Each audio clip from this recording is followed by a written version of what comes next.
प्रतीक रूपातील लोकमान्य टिळक आपले मनोगत व्यक्त करतील. नमस्कार, माझे नाव बाळ गंगाधर टिळक. माझा जन्म 23 जुलै 1856 रोजी रत्नागिरी जिल्ह्यातील चिखली या गावी झाला.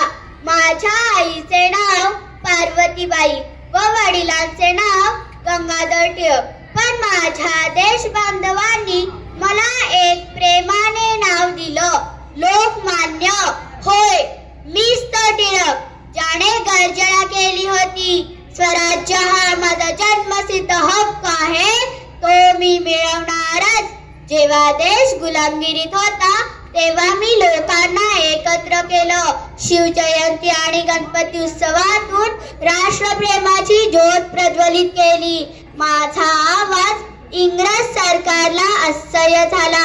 माझ्या लेखणीतून मी सत्य सांगत राहिलो. केसरी आणि मराठा या वृत्तपत्रातून त्यासाठी मला तुरुंगात टाकलं, पण माझं मन अजिबात डगमगलं नाही. माझा प्रत्येक श्वास, प्रत्येक विचार फक्त भारत मातेसाठी होता. विद्यार्थिनींनो, आज तुमचं शिक्षण, तुमचं ज्ञान आणि मेहनत हेच देशाचं खऱ्या अर्थाने भवितव्य आहे. म्हणूनच मी तुम्हाला एकच संदेश देतो, देशासाठी विचार करा, देशासाठी जगा आणि गरज